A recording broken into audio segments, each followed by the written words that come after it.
Wait, I'm really nervous. Okay. I actually am nervous. Okay, so as I'm editing this, I realized I forgot to put a disclaimer. So here it is. The rating for this video is mature. There is some sensitive content discussed that might not be appropriate for all audiences, but that's what this is for. So if you are under the age of, I don't know, 14, I would not watch this. Just stick to the toy reviews, go watch some Shopkins being unboxed or something. Yeah, so I tried to keep it so that it wasn't that explicit, but it's, yeah, sensitive. Just wanted to put that out there before I got angry messages from parents or my mom that is going to say take this video down, which I won't. So sorry, Mom. Okay, bye. Hey guys, I know it's been a very long time. I would say I've been busy, but that's a lie. I do absolutely nothing. But, yeah, a video is long overdue, and that's what I'm here to bring you today. I'm very nervous for this video. I mean, I'm not really, like, nervous to say it, because I've said the story at least 57 times. Or 50, no, actually, yeah, no, that's pretty accurate. And, yeah, it's a great story, you know, gets a lot of laughs, a lot of what the... As I'm entering my sophomore year of college, not of high school, I know I look like I'm in high school, but yeah, so as I'm entering my sophomore year, I, like, reflect back on freshman year, and I realized, like, I really had a lot of experiences, bad experiences, I should say, and good, but mostly bad, with, my first year. So one of them being a roommate issue. All of you starting your freshman year, if you have a good roommate, just like really cherish that. Like, you got so lucky. And a lot of people do get good roommates, a lot of people don't, but mine was terrible freshman year. So that's what I'm talking about today, my freshman roommate experience. Oh yeah, I know a lot of people know this already, but for those that don't, you're about to find out. So for the most part, everyone knows, like, you know, freshman year is hard, starting college. You go from being in a comfortable environment, growing up with these kids that you're friends with, like, for 13 years or whatever. So the adjustment was pretty hard for me freshman year. I went from, like, kind of knowing a lot of people and having friends to coming here and not knowing a single face. And I wanted a big school, so I kind of did it to myself. But, like, every day I'd see new faces and, like, not recognize anyone, and it was kind of intimidating. But, you know, and roommates are supposed to help with that because it's going to be, like, your first friend, and, like, college friends are lifelong friends and all that. So I was kind of looking forward to, like, having a cool roommate, and that is exactly the opposite of what I had. Yeah, it's pretty bad. I had good suite mates, and I'm living with one of them now. So there's that. She's actually in here right now. Anyways, so yeah. Back to the roommate story. So from the beginning, I kind of realized, like, we weren't gonna click. We just really had different personalities. I liked, like, outgoing, funny people. She was really, like, quiet and, like, I don't know. We just, like, grew up from different places, so it was kind of hard to, I guess, click. Yeah, but I was open, you know. I didn't have a lot of expectations. I just wanted this person to be nice, respectful, you know, basics, not touching my stuff without permission, all of that. But yeah, so at first it was like, okay. I met her and she was cool. You know, I don't know, like I said, she was quiet, but yeah, but little did I know she was gonna make my freshman year hell. We kind of, like, became, you know, acquaintances, have small talk once in a while. Nothing big, like, we didn't really, like, go out with each other. We'd eat sometimes together, but that's about it. And one day, I literally remember this like it was yesterday, I was laying in my bed. So our rooms are really small, so you really see everything. And I was in my bed, and my bed was vertical, facing this way, and her bed was horizontal and bunked. So hers was, like, not bunked, lofted. So hers was lofted up here, so I'm in my bed here, her head's over there, so I see exactly, like, up there. So one day, I'm minding my own business, watching Netflix on my iPad. So I'm looking down, and I see movement on top of the bed, so I was like, you know, maybe she's just like rolling over or whatever. And I see like weird movement under the blanket, and I'm like, what's going on here? So I'm like, maybe she's just trying to get comfortable or something. I don't know. So I look back down, look back up. I see what appears to be like a hand, like moving aggressively up and down under a blanket. That's in like simple ways to put it. But yeah, so I see that and I'm like, is she doing what I think she's doing? I lost it. I was like, this is not real. This is not happening. You know, this is not it. It ain't it, really. So I leave the room because I just witnessed her masturbating in front of me. And at this point, I was just like, only my luck. I literally have the worst luck ever. If you know me, you know that I have the worst luck with everything. And this just was the icing on the cake.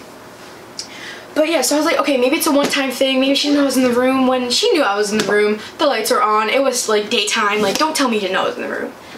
So that happened. I was like, maybe it's a one-time thing. I didn't come back to the room for a couple hours because I was just like, that's disgusting. But yeah, so then she did that. Then I was like, okay, one-time thing. It's fine. I'm not going to bring it up. It never happened. I'm going to pretend I didn't see it because, you know, to save her the embarrassment, to save me the awkward, whatever. So then the next day, I saw her and she covered the blanket over her head and I saw the same movement under the blanket.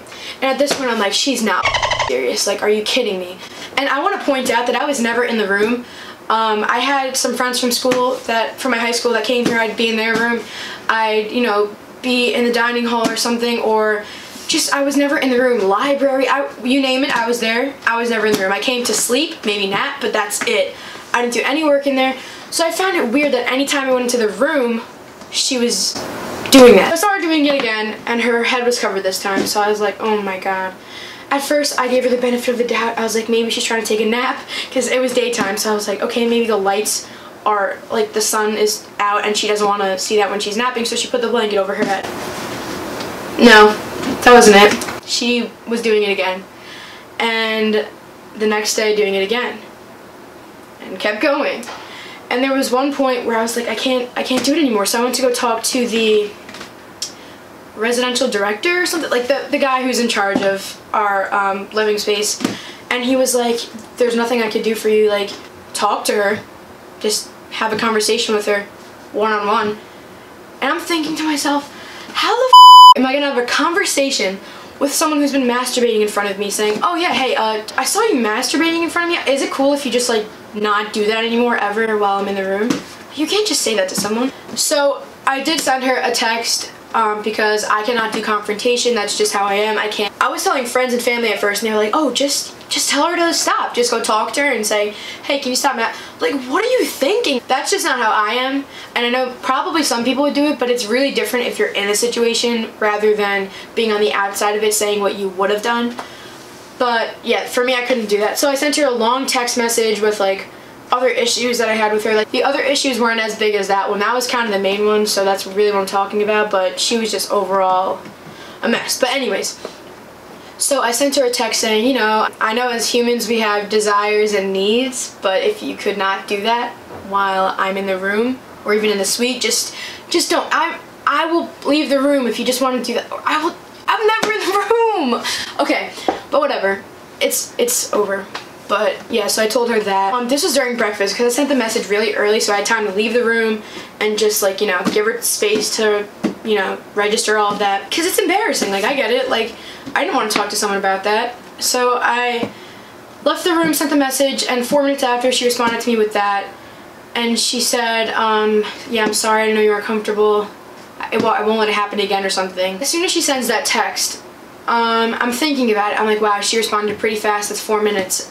So, you know, I was in the middle of breakfast. I was going to respond later to that message, and she did not give me the time.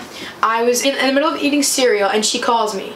So I see her calling me, and I start freaking out. I'm like, what the f does she want? Like, this is gonna, like, why is she calling me? Originally, I wasn't gonna pick up the phone because I was like, why is she calling me? I'm just gonna pretend like I didn't get her call or whatever, or just call her back later. But I was with friends, and they were like, no, pick up, like, let's see what she wants or whatever. So I pick up, and I'm like, hello? and my heart is racing because I tried to just forget about all of this, like, you know, just tell her that I know that she's doing it, just stop doing it, period, end it, that's it. And she was like, I'm so sorry, I didn't know you were uncomfortable, I won't let it happen again. And I'm like, oh yeah, it's fine, like, I just wanted everything to be up in the air, and like, you know, so we don't have any tension from now on, like, just putting it out there. And she's like, no, yeah, like, I won't do it again, whatever. And I was like, oh yeah, thanks. And then she was like, do you know how the weather is outside? I was like, what? How are you just okay with this? Like, how are you, whatever. So I didn't think much of it. I answered her, I was like, oh, it's like, you know, I looked at the weather app, I was like, oh, it's like 75 degrees. And she's like, okay, thanks, bye. So we hang up. And, you know, I thought, wow, I really just took care of that problem. I'm like, I'm a genius, I'm done. It's over. It's really over. I took care of it. I think a good week went by, I would say. Maybe a little more, maybe a little less, but about a week. And then I see her doing it again. And I'm in my bed. And I hear it. And people ask all the time, what did you hear? Did you hear her moaning? No, I didn't, but I did hear the physical sound of her masturbating. The physical sound. Yeah, so I don't know what's worse. But, yeah, that kind of scarred me, so that's life, I guess, right? It'd be like that sometimes. The week after I confronted her about it, I noticed she was doing it again. And I was like, she is not serious. I tried everything to keep this, like, you know, low-key and subtle. I didn't want to get anyone involved or whatever, but she kept going. And I was like, now she's just asking for it. So I literally, I remember this like it was yesterday. So I left the room the next time she was doing it. And I remember getting on the phone with my mom. And I go to my mom for everything. She kind of knows everything that happens in my life because she, you know, she gives me advice and stuff. But I walked out, it was like 3 in the morning, or maybe 2 in the morning or something. It was late. And I walked outside of the building, and I sat on one of the benches they had outside, and I just called my mom, and I was like, Mom, I can't do this anymore. Like, I went to go talk to someone, they didn't take me serious, and she's doing this, and she keeps doing it in front of me, and I can't do it or whatever. She was like, okay, I'll take care of it like tomorrow morning. So now that my mom got involved, there was a huge shift of gear, like unbelievable. So she calls Res Life, which is like the department that takes care of all the housing problems and stuff like that, I guess. And she calls them telling them everything, and then I get called in. They're like, you have to go see the director or something. So I go get called in, and he starts telling me this is Title IX sexual harassment. We're having a meeting right after this meeting with you, and we're gonna talk to her. There's gonna be a cease and desist in place.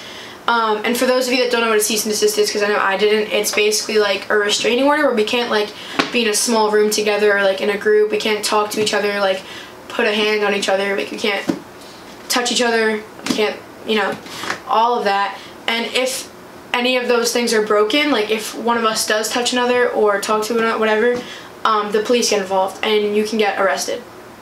I think that's what he told me. Or you can get fined. I don't know. I think that's when the police got involved. And yeah, so then I was like, wow, now that my mom gets involved, it's serious. Like, oh, you can say that when I came to you the first time, saying what's the difference between then and now? Like, I don't know. They take care of it, and right after our meeting, she gets called in. And I'm like, oh my god, like, I can't do this. Like, she's gonna be around campus, and she lives with me. She ended up getting kicked out of my room and ended up moving literally down the hall. Down the hall. And I saw her all the time. I'd go to the dining hall, see her. We had classes together still. We had labs together, everything, because my floor was basically like everyone that had the same major as me. So we all had like bio and chem together and stuff. And you can imagine how fun that was, you know, kind of getting her kicked out of the room and then having classes with her. And I was called in by a sexual harassment investigator or something like that. I don't remember her exact title. But I was called in to her office, and it's in like this, like the administration building. And I go in, and she's like, "Hi, I'm like an investigator for sexual harassment or something. I just need to interview you." And the scariest part about all of this is that I walked in, did not know who this lady was. And the minute I got near her, she started recording on like this little recorder thing, and like she didn't even introduce herself, and she already started recording the conversation. And that's when I kind of freaked out. I was like, "What is going on? Like, what do I say? What am I supposed to say?" So she sees me presses the button and starts recording, and she starts introducing herself. And she's like, please state your name for the record. This is case number 348. And she just like went off on this like interview type thing. So I was like, do I have to, like, what is going on? After I was with the investigator, she kind of told me like, I'm gonna get your side of the story. Then I'm gonna interview her, see her side. Then I'm gonna come back to you. I want you to look over her side, make sure it's true. Then I'm gonna give her your side. She's gonna see what's true and what's not. And we're gonna take it from there because, you know, we're gonna move forward with the hearing. And I was like, a hearing? A court hearing? Like what? No, I don't want to do any of this. And I told them, like, when I had my meeting, and I was like, I really don't want any of this to escalate. I don't want to go to a hearing. I don't want it to be classified as sexual harassment. I don't want any of that. I just want her to be out of the room, or I'll leave the room, or something. Like, I just don't want to be living with her anymore. And they were like, no, it's too late. Once it reaches like the higher ups, there's nothing we can do about it. You have no say. And at that point I was like, this is like ridiculous. How do I have no say in like something that's affecting my life personally? And she emailed me saying, here's like a sexual violence support group and an intervention center that you can go to. And in my head, like, you know, it sucked pretty bad, but I was thankful that I had, like, you know, my mom's support, my friend's support, and I didn't need that. But it was just like so surreal. Like, I couldn't believe something like that happened. And like, that was within like the first month of college, I think. So I'm just a freshman trying to get adjusted, minding my own business, and I get hit with this, and I am surprised that I survived it. And I was ready to transfer out of here. I was like, this place is full of whack jobs. I can't deal with it. My life is over. I just need to leave, you know. But I had the room to myself for, I think, a week, maybe. I think I had a week or like 4 days or something. And then I got an email saying, we're giving you a couple days to like recuperate, then we're going to send in a new person to live in that room. Then I had the room to myself all of the second semester, and that was probably the best experience of my life, just having, you know, a double, but only for me. So that was fun. If you'd ask me, is it worth it in the end to go through all that first semester to have a room by myself the second semester? I actually don't know. Probably not. No, probably not. I'm still scarred to this day.